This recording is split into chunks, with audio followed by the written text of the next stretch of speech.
Naitwa Latifa Mikoi, natokea Benki Kuu, kurugenzi ya mifumo ya malipo.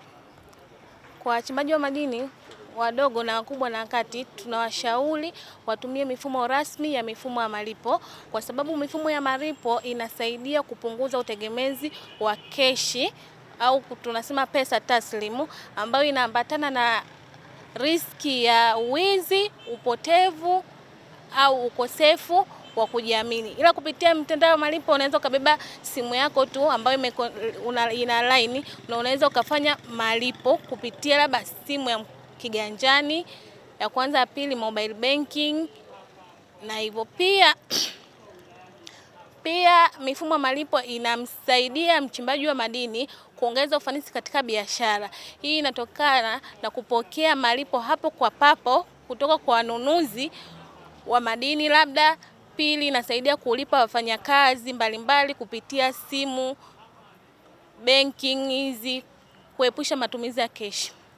Pia mifumo ya malipo inasaidia upatanaji wa taarifa zako, maana tunasema credit facilities. Kimfano, kama unataka kupata mikopo kutoka kwa our financial institution kupitia ile miamala unayoifanya katika mifumo rasmi ya malipo, inasaidia kupata credit history yako na kuwezesha kupata mikopo. Tumekuja huku kwa wachimbaji wa madini sababu tunaona wachimbaji wa madini wanapenda sana kutembea na keshi au wanapenda kufanya malipo kutumia keshi. Tumekuja kuwapa elimu na kuwajuza kwamba Benki Kuu inasimamia hiyo mifumo ya malipo, na tunaashua kwamba ni salama kabisa kwa ajili ya matumizi ya watu wote. Kwa majina naitwa CPA Michael Israel Mwaituka, ni mchambuzi wa masuala ya fedha kutoka Benki Kuu ya Tanzania. Tuko hapa leo ikiwa ni sehemu ya kutoa elimu ya fedha na kuweza kutoa uelewa wa kutosha kuhusiana na uwepo wa mifuko ya udhamini wa mikopo ambayo ni Credit Guarantee Schemes. Mifuko hii ambayo ilianzishwa na serikali mwaka 2002-2003 kwa ajili ya kuchochea mauzo nje ya nchi, ule mfuko wa Export Credit Guarantee Scheme, mfuko wa udhamini wa mikopo kwa ajili ya mauzo nje ya nchi. Lakini pia mwaka 2005 serikali ilianzisha mfuko wa udhamini wa mikopo kwa ajili ya wajasiriamali wadogo na wakati. Sasa mifuko hii yote inalenga kuchochea upatikanaji wa mitaji au kwa njia ya mikopo kupitia taasisi za fedha kwa wajasiriamali wadogo na wakati, ambapo wachimbaji ni sehemu ya wajasiriamali wadogo na wakati pamoja na wajasiriamali wakubwa. Kwa hiyo unavozungumzia namna ambapo mifuko hii inaweza ikawanufaisha wachimbaji, ni kwa wachimbaji pale wanapokuwa wanahitaji kupata vifaa kwa ajili ya uchimbaji wa madini. Wachimbaji wanaweza wakaomba mikopo kupitia taasisi za fedha, na sisi kama Benki Kuu kwa niaba ya serikali tukawadhamini ili waweze kupatiwa hiyo mikopo. Kama ambavyo mnajua, ndugu waandishi, imekuwa ikijulikana kwamba moja kati ya maeneo ambayo ni magumu sana kwenye kukopesheka ni shughuli za madini.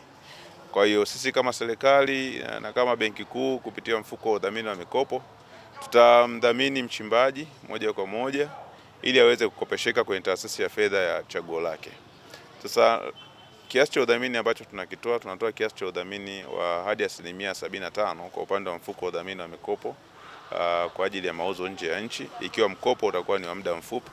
Lakini pia tutatoa hadi 50% kwenye mfuko huu ikiwa mkopo ni wa muda mrefu. Kwa upande wa mfuko wa udhamini wa mikopo kwa ajili ya wajasiriamali wadogo na wakati, mfuko wenyewe unatoa udhamini wa hadi 50% kwa mikopo ya aina yote, lakini mikopo ambayo inatolewa katika mfuko huu hautadhidi kipindi cha miaka 5. Vivyo hivyo udhamini ambao tutakuwa tunautoa hautadhidi kipindi cha miaka 5. Sifa za mwombaji ni lazima awe Mtanzania, biashara lazima iwe ya Kitanzania, kwa maana ya kwamba kama haimilikiwi na Watanzania moja kwa moja, basi asilimia zaidi ya 51 inamilikiwa na Watanzania. Lakini pili, ni lazima iwe inafanya shughuli zake ndani ya mipaka ya Tanzania, kwa maana ya kwamba shughuli zake zote zinafanyika ndani ya nchi ya Tanzania. Lakini tatu, iwe inachangia ukuaji wa kiuchumi, aidha kwa kuongeza upatikanaji wa fedha za kigeni, kuongeza mapato ya kodi au kuongeza ajira kwa Watanzania.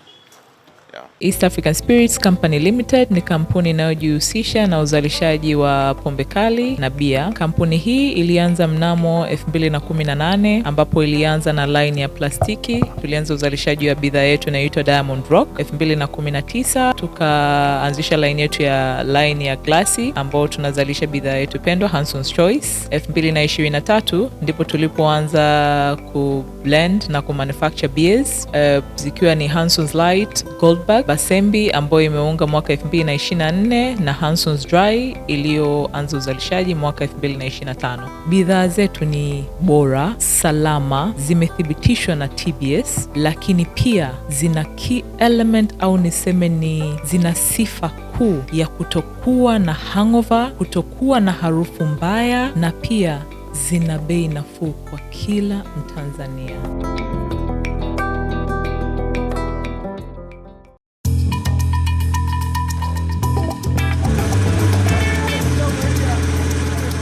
Kutoka ndani ya kina cha ardhi, kazi ni jasho, kazi ni bidii, kazi ni uthubutu wa kweli. Lakini kila shujaa anastahili zawadi ya ushindi wake. Basembi, bia ya mashujaa, bia ya kazi, bia yenye ladha kali isiyosahaulika. Haina hangover, ina nguvu. Ni chaguo la wanaume wanaofanya kweli. Basembi Extra Lager, kazi imeisha, sasa ni muda wa ladha safi.